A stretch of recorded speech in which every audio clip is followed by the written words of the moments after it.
ताज्या घडामोडी पाहण्यासाठी सी24 तास या यूट्यूब चॅनलला लाईक करा, शेअर करा, सबस्क्राईब करा आणि बेल आयकॉनवरती क्लिक करायला विसरू नका। पत्रकारांच्या माध्यमामधून राहुरी तालुक्याला एक चांगला वारसा मिळाला आहे। काम करत असताना पत्रकारांनी प्रत्येक बातमी शहानिशा करूनच प्रसिद्ध करावी, असं प्रतिपादन साई आदर्श मल्टीस्टेटचे चेअरमन शिवाजीराव कपाळे यांनी केले। राहुरी पोलीस ठाणे आणि महसूल विभाग यांच्या संयुक्त विद्यमाने पत्रकार दिनानिमित्त 9 जानेवारी रोजी संध्याकाळी तहसील कार्यालयाच्या आवारामध्ये पत्रकार सन्मान सोहळा आयोजित करण्यात आला होता। कार्यक्रमाच्या अध्यक्षस्थानी शिवाजीराव कपाळे हे होते। व्यासपीठावरती ज्येष्ठ पत्रकार निसारभाई सय्यद, विलास कुलकर्णी, राजेंद्र वाडेकर, उपविभागीय पोलीस अधिकारी जयदत्त भवार तसेच पोलीस निरीक्षक संजय ठेंगे, नायब तहसीलदार बडे आदी या ठिकाणी उपस्थित होते। यावेळी ज्येष्ठ पत्रकार वसंतराव झावरे म्हणाले की समाज आणि प्रशासन यामधील पत्रकार हा महत्त्वाचा दुवा आहे। पत्रकार हा समाजसेवक आहे। पत्रकारिता हा व्यवसाय नाही। प्रत्येक पत्रकारानं काहीतरी व्यवसाय करायला पाहिजे। पत्रकारिता एक छंद आणि समाजसेवा म्हणून केली पाहिजे। ज्येष्ठ पत्रकार निसारभाई सय्यद यांनी यापूर्वीची पत्रकारिता आणि सध्याची आधुनिक पत्रकारिता यामधील फरक विशद करून सांगितलं आहे। सध्याची पत्रकारिता जलद गतीनं सुरू आहे, तरी देखील पत्रकारांनी प्रत्येक बातमीमधील सत्यता पडताळूनच बातमी प्रसारित करावी, असं सय्यद यांनी म्हटलं। तर विलास कुलकर्णी यांनी आचार्य बाळशास्त्री जांभेकर जीवन कार्याची माहिती दिली। तसेच पत्रकार हा दीनदुबळा कधीही नसावा। ज्याच्या हातामध्ये एक सक्षम लेखणी आहे त्यानं आपलं व्यासंग वाढवावा आणि कधीही दीनदुबळ्यासारखं वागू नये। पत्रकार हा समाजाचा आरसा आहे, त्या पद्धतीनं पत्रकारानं काम केलं पाहिजे, असं कुलकर्णी यांनी म्हटलंय। तर राजेंद्र वाडेकर यांनी म्हटलंय की कोणत्याही पत्रकाराला पगार नसतो। तुटपुंजे मिळणारे मानधन हे खूप महत्त्वाचं आणि मानाचं असतं। अत्यंत अडचणीच्या काळामध्ये काम करणारा हा पत्रकार आहे, असं सांगून वाडेकर यांनी पत्रकारांच्या व्यथा मांडल्या। याप्रसंगी पत्रकार रफिक शेख, विनीत धसाळ, रियाज देशमुख यांनी देखील आपलं मनोगत व्यक्त केलं। तर याप्रसंगी डीवायएसपी जयदत्त भवार आणि पोलीस निरीक्षक संजय ठेंगे यांनी मनोगत व्यक्त करताना म्हटलंय की पत्रकारिता लोकशाहीचा चौथा स्तंभ आहे। पोलीस आणि पत्रकारांचे संबंध चांगले असणं खूप महत्त्वाचं आहे। सध्याच्या काळामध्ये जिथे पोलीस पोहोचू शकत नाही तिथे पत्रकार तात्काळ पोहोचतात। वेळप्रसंगी कायदा आणि सुव्यवस्था अबाधित राखण्यासाठी पोलिसांना पत्रकारांची खूप मदत होत असते। पोलीस आणि पत्रकारांचे जे काही ऋणानुबंध आहेत ते आपण दोघांनीही जपले पाहिजे। तर यावेळी उपस्थित सर्वांनी पोलीस निरीक्षक संजय ठेंगे यांच्या कार्याचं मोठं कौतुक केलं। पत्रकारांना रोपटे आणि प्रमाणपत्र देऊन गौरवण्यात आलं। या प्रसंगी तालुक्यातील अनेक पत्रकार बांधव तसेच पोलीस अधिकारी आणि कर्मचारी इथे मोठ्या संख्येनं उपस्थित होते। राहुरी तहसील यांच्या वतीनं आज सर्व पत्रकारांचा सन्मान आयोजित केलेला आहे। या प्रसंगी उपस्थित असलेले आपल्या श्रीरामपूर विभागाचे उपाधीक्षक सन्माननीय भवर साहेब, त्याचप्रमाणे तालुक्याचे पोलीस उपनिरीक्षक ज्यांचं सर्व पत्रकारांनी खूप कौतुक केलेलं आहे। एक चांगला अधिकारी आपल्या तालुक्याला लाभलेले आहेत असे संजयजी ठेंगे साहेब, त्याचप्रमाणे नायब तहसीलदार बडे साहेब, ज्येष्ठ पत्रकार निसारभाई असतील, राजूभाऊ आहेत, विलासराव कुलकर्णी आहेत, त्याचप्रमाणे समोर अनेक पत्रकार ज्येष्ठ आहेत, तरुण आहेत, झावरे सर आहेत, विनीतजी आहेत, दत्तूभाऊ आहेत, राजूभाऊ परदेशी आहेत, रियाजभाई असतील, ज्यांनी अत्यंत चांगलं असं आत्ता भाषण केलं, असे आमचे रफिकभाई, अनिलजी कोळशे, सर्वच पत्रकार मित्र उपस्थित या पोलीस स्टेशनमधील सन्माननीय शिरसाट साहेब असतील, त्यांचे सर्व सहकारी, सर्वांनाच खूप खूप या निमित्तानं धन्यवाद देतो की अत्यंत चांगला कार्यक्रम आपण या ठिकाणी केलेला आहे। आणि सकाळी आमच्याकडे साई आदर्श मल्टीस्टेटला सर्व पत्रकारांचा सन्मान झाला। ठेंगे साहेब होते, तहसीलदार साहेब होते, ते काही कामानिमित्तानं ते आता शिर्डीला एक मिटिंगला त्या ठिकाणी गेलेले आहेत। पण अत्यंत चांगला असा कार्यक्रम सकाळी पण त्या ठिकाणी पार पडलेला आहे। अनेकांनी पत्रकारांच्या व्यथा या ठिकाणी सांगितलेल्या आहेत आणि पत्रकार आपल्या तालुक्यातील किती चांगलं काम करतात हे पण सर्वांनी सांगितलेलं आहे। अत्यंत चांगले असे पत्रकार आपल्या तालुक्याला चांगला वारसा त्या ठिकाणी लाभलेला आहे।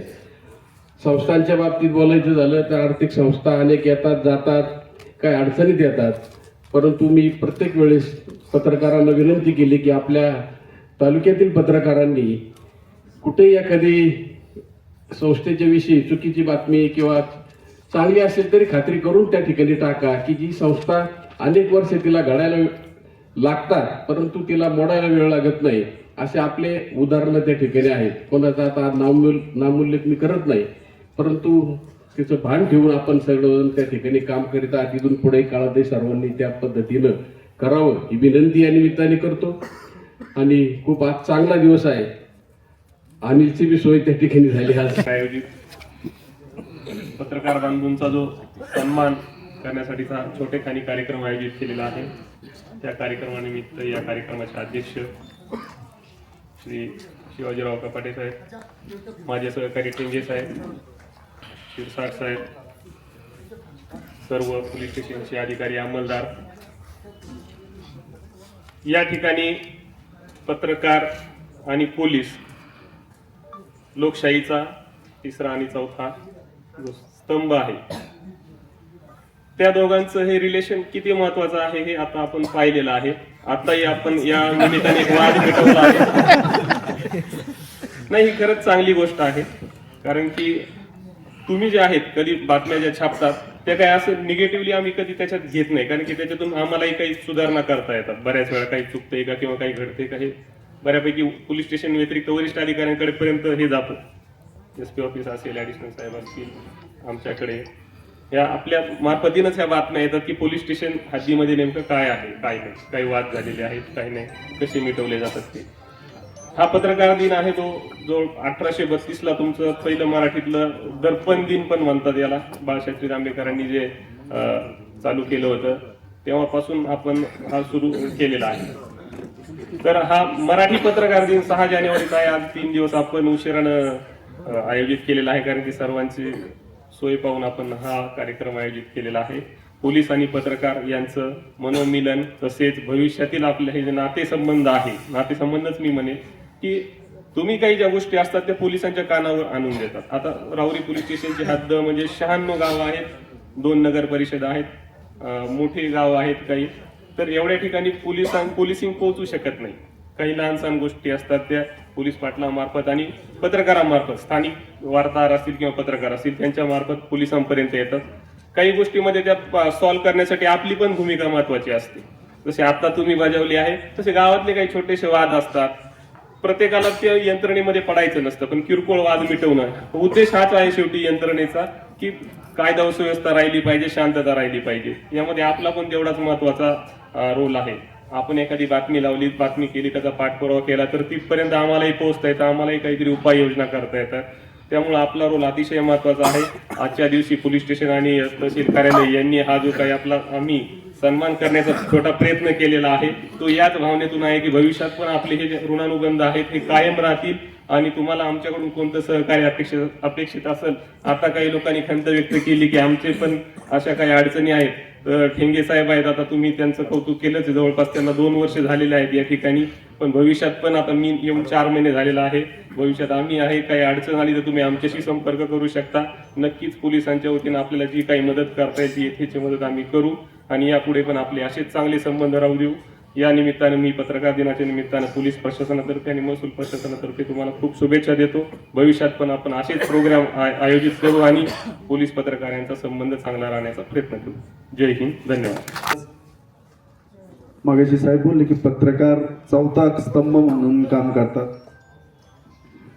आपण एकमेकाला म्हणजे कॉपरेट करावं, पण मी तर म्हणाल साहेब हे एकमेकाला कॉम्प्लिमेंटरी आहे. म्हणजे सध्याच्या काळामध्ये जिथे पोलीस पोहोचू शकत नाही तिथे पत्रकार तात्काळ पोहोचतात. त्याची कितीतरी उदाहरणं मी या पोलीस स्टेशनला पाहिलेले आहेत. मागचा जो 3 दिवसापूर्वीचा जो अपघात झाला साहेब त्याचा सर्वप्रथम व्हिडिओ पत्रकारांनी आम्हाला शेअर केला आणि त्याचे डिटेल्स आम्हाला दिले. म्हणजे जरी 96 गावं असेल, 2 नगरपालिका असतील, मॅनपॉवरचा शॉर्टेज असेल, तरी पण अशा काही माहिती असेल, बातम्या असेल, वेळप्रसंगी कायदा व सुव्यवस्था मेंटेन करण्यासाठी पण आम्हाला पत्रकारांनी पोलिसा एवढीच मदत केलेली आहे. आणि हे जे काही ऋणानुबंध आहेत म्हणजे मुळातच मगाशी मला वाटतं रियाज भाई बोलताना बोलले की नोकरी आणि मानधन, तर मुळात दोघांनाही काम, मी तर म्हणाल पोलिसांपेक्षाही पत्रकारांना जास्त क्विक रिस्पॉन्स द्यावा लागतो. आणि पोलीस जे काही काम करतो त्याची नोकरी म्हणून त्याला निश्चित पगार मिळतो. आपण ते मानधनावर करतात. ते मानधन तुटपुंज जरी असलं तरी वाडेकरजींनी म्हटलं की ते मान आहे आणि त्या मानासाठी आपण ते काम करतो. आणि निश्चित समाजामध्ये आजही तो पत्रकारितेला मान आहे. काहींना जरी वाटत असेल की थोडंफार म्हणजे तो व्यक्ती तितक्या प्रवृत्ती असतात, ते मग पोलीस असो पत्रकार असो काही निगेटिव्ह एलिमेंट्स असतात, पण त्याच्यातनं सकारात्मक पाहायचं आहे.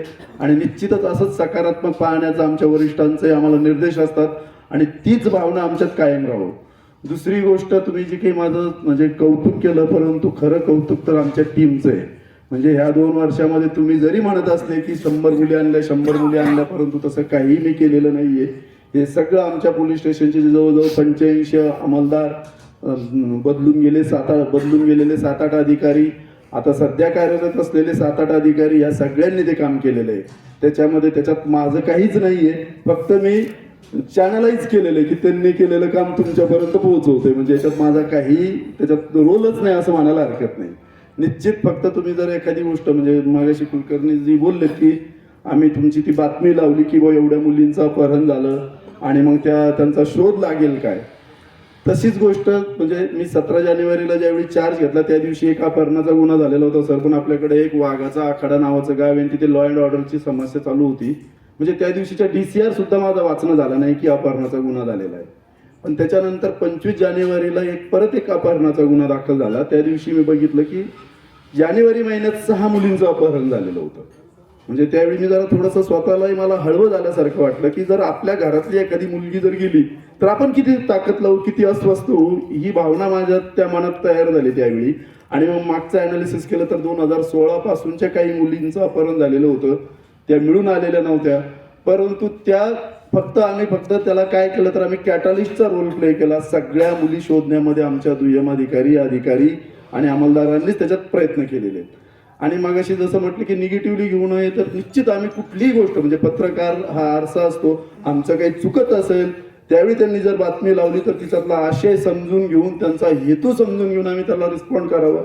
आणि निश्चित जर कधी अनावधानाने आमच्याकडनं काही रिॲक्शन आली तर ती चुकतेचे त्याचा आमचा सकारात्मक रिस्पॉन्स असायला पाहिजे. या राहुरी पोलीस स्टेशनच्या बाबतीत चार्ज घेतल्यानंतर मला इथलं लॉ अँड ऑर्डर आणि ते समजलं. त्याच्या अगोदर तर मी काही माहिती घेतलेली नव्हती. परंतु जसं ती कुलकर्णीजी बोलले की मी बातमी लावली, त्याच्यात 1-2 दिवस मागे पुढे 1-2 संघटना आल्या की आमची मुलगी 25 जानेवारीला 17 जानेवारीला जी गेलेली मुलगी ती तुम्ही शोधून आणली नाही. आणि त्याच दिवशी आमच्या सगळ्या टीमनी संकल्प केलेला होता की तीच नाही तर आम्ही सगळ्या मुली शोधून आणू. आणि ते सगळं काम आमच्या पोलिसांनी केलेलं आहे. आता हे झालं तुमचं कौतुक. परंतु या कौतुकाची दुसरी बाजू अशी आहे, मी जसं दुपारी त्याचा उल्लेख केलेला आहे सर, मला सांगायला आनंद वाटेल की आपल्याकडचा जो क्राईम आहे तो ड्रॉप झालेला आहे सध्या. म्हणजे ज्या ॲव्हरेज 6 मुली होत्या तर त्या 2-3 ते टेक्निकल रिझनने असतात, तर असं म्हणजे तो जो काही अपहरणाचे गुन्हे कमी झालेले आहेत. आणि याचं खरं क्रेडिट म्हणजे मी सकाळी जसं बोललो की आमच्या 100 मुली शोधून आणल्या, परंतु तुमच्या पत्रकाराच्या लेखणीने, तुमच्या शरद भाऊच्या साळवेजींच्या कॅमेऱ्याने भविष्यात होणाऱ्या गुन्ह्यांना प्रतिबंध केलेला आहे. यात कुठलीही शंका नाही. याचं सगळं क्रेडिट म्हणजे तुम्ही आम्हाला जे क्रेडिट देतात, पण खरं मानकरी तुम्ही आहात की तुम्ही समाजामध्ये बिंबवलं की जर असं काही अपहरण झालं तर निश्चित त्याचा छाडा लागतो आणि त्याला जेलमध्ये जावं लागतं. मग अशी बोलताना मला वाटतं कुलकर्णी की वाडेकरजी बोलले की तुम्ही काहीतरी एक म्हणजे अपहरणाचे गुन्हे मान्य न्यायालयाच्या निर्देशाप्रमाणे दाखलच करावे लागतात. परंतु इथली ग्रॅव्हिटी लक्षात घेऊन आम्ही काय केलं तर त्याच्यामध्ये 363 म्हणजे फक्त अपहरण झालं हे न करता जर एखाद्या 16-17 वर्षाच्या अल्पवयीन मुलीचं जर अपहरण झालेलं आहे तर ते तिच्यावर लैंगिक अत्याचार किंवा विवाह करण्याच्या उद्देशाने असतं. आणि त्याच्यामध्ये 366 सेक्शन आम्ही लावायला सुरुवात केली. कारण 363 जर लावलं तर निश्चित त्याला लगेच डिफॉल्ट बेल आहे, त्याला अटकही करता येत नाही. म्हणून आम्ही ते, कारण फिर्यादी तो सांगतच असतो, त्यालाही माहिती असतं, तर ते थोडंसं एक्झॅग्रेटेड केलेलं आहे. त्याच्यानंतर काही चोरी मारायच्या प्रकरणामध्येही बऱ्याच वेळी म्हणजे नॉर्मल एखादी पिक पॉकेटिंग जरी झालं तरी आम्ही त्याला बळजबरीने काढून घेतला, असे रॉबरीचे गुन्हे दाखल केलेले. म्हणजे तुम्ही एवढे सुज्ञ पत्रकार आहात की तुमच्याशी दिलखुलास गप्पा मारताना आमचं सिक्रेट सांगायलाही मला काही संकोच वाटत नाही. तर पण त्या एक्झॅग्रेशनचा हेतू असा होता की तो क्राईम कमी व्हावा. त्याचप्रमाणे आम्ही ज्या काही शेतमाल चोरीचे जे काही गुन्हे होते त्याच्यातही आम्ही एक्झॅग्रेटेड सेक्शन लावलं सर. मी कुठलंच 379 न करता त्याला 457, 458, 380 केलं. आणि त्या आरोपींना अरेस्ट केल्यानंतरही परत त्याचं जे काही रिमांड, त्याची जी काही हॅरेसमेंट आहे आणि ती जी काही गुन्हेगारी प्रवृत्तीच्या व्यक्तीची होणारी हॅरेसमेंट, ही फक्त आमचा संबंध असतो कोर्टात नेणं, परंतु समाजात तुम्ही नेलेलं आहे. म्हणजे आमचा जर आता मागच्या 3 दिवसापूर्वी माननीय IG साहेबांच्या इन्स्पेक्शनच्या दरम्यान क्राईम ड्रॉप का बरं झाला असा प्रश्न होता, पण नेमका तो प्रश्न मला विचारला नाही, तर मी उत्तर दिलं असतं, कारण की मला वाटतं त्या दिवशी पत्रकार दिनाच्या दिवशीच ती मिटिंग झालेली होती. परंतु युनिफॉर्म फोर्सेसच्या प्रोटोकॉलमुळे मी असं हात वरती करून सांगू नाही शकलो तिथे. पण ती भावना मी आज माननीय SDPO साहेबांसमोर व्यक्त करेल की क्राईम ड्रॉप होण्यामध्ये सर ही जी काही सकारात्मक पत्रकारिता आहे याचा सगळ्यात मोठा वाटा आहे. यांनी जे काही आपण काम करतोय त्याला सकारात्मक पद्धतीने मांडल्यामुळे जी नकारात्मक एलिमेंट्स आहेत त्यांच्यावर एक प्रकारचं प्रेशर तयार झालं आणि त्यांनी क्राईम करणं सोडून दिलं. ही गोष्ट फक्त अपहरणाच्या गुन्ह्यांच्या बाबतीत झाली नाही, तर मोटरसायकल चोरीचे गुन्हेही कमी झाले. त्याच्यामध्ये तुम्ही म्हणाल की आम्ही काही केलेलं नाही, त्याच्यामध्ये फक्त आम्ही सुरुवातीला कोळसेची नाट होतं, मी सुरुवातीला तिथे विदाऊट नंबर प्लेट कारवाया सुरू केल्या, सगळीकडे खोनाखोनी चालू झाली. परंतु ज्या वेळी आम्ही तुम्हाला सांगितलं की आमचा हेतू याच्यामधनं जे काही चोरीच्या गाड्या शोधणं आणि त्या थांबवणं, आणि निश्चित त्याच्यातही आम्हाला यश आलेलं आहे. ते सगळं क्रेडिट जे आहे वर्षभर तुम्ही छापलेल्या बातम्यांना जातो, तुम्ही केलेल्या रिपोर्टिंगला जातं. तीच गोष्ट लागू होते आमच्याकडे जे काही मोटरपंप चोरीचे गुन्हे होते. यापूर्वी पण मोटरपंप, म्हणजे मी मागच्या अधिकाऱ्यांनी काम केलं का तर तसं केलं नाही का तर तसं बिलकुल नाही, त्यांनी काम केलेलं आहे. परंतु लॉ अँड ऑर्डर म्हणजे कायदा व सुव्यवस्थेचा प्रश्न निर्माण झाल्यावर काही गोष्टींना दुय्यम स्थान द्यावं लागतं. अनावधानाने ते तसं झालेलं असेल. परंतु ज्यावेळी या चोरीच्या घटना घडल्यानंतर आम्ही चोरीचे म्हणजे ज्यांनी कोणी रिसिव्हर आहे त्यांनाही आम्ही अटक केलं, कोर्टात नेलं, तर त्यालाही तुम्ही सकारात्मक पद्धतीने मांडलं. नाहीतर यापूर्वीच्या आमच्या नोकरीतले साहेब, तुम्ही तर शेतकऱ्याला कसं काय अटक करतात, पण जर शेतकऱ्याने चोरीचा माल घेतला तर वेळप्रसंगी आम्हाला ते अटक करावं लागलं. आणि मला अभिमान आहे की या राहुरी तालुक्यातल्या कुठल्याही पत्रकाराने की बाबा तुम्ही हे का बरं केलं, जर एखाद्याने चुकीची गोष्ट केलेली त्याला अटक केलं, त्याचा रिमांड घेतलं, तो 15-15 दिवस, महिना 2-2 महिने जेलला राहिले, त्यावेळी कुणी विचारलं नाही की हे का बरं केलं. आणि मग अशी रियाजबाई म्हटलं की पूर्वी आम्ही यायचो, आता यायची गरज पडत नाही किंवा यावं वाटत नाही, तर तसं नाहीये. मुळात आता लोकच एवढे अवेअर झाले, म्हणजे तुम्हीच काय, म्हणजे पूर्वी आमच्याकडे लोक येताना चार करायचे, फोन करताना बोलताना 4 वेळा विचार. मनोज साळवेसह महेश दाने, C24 तास, राहुरी.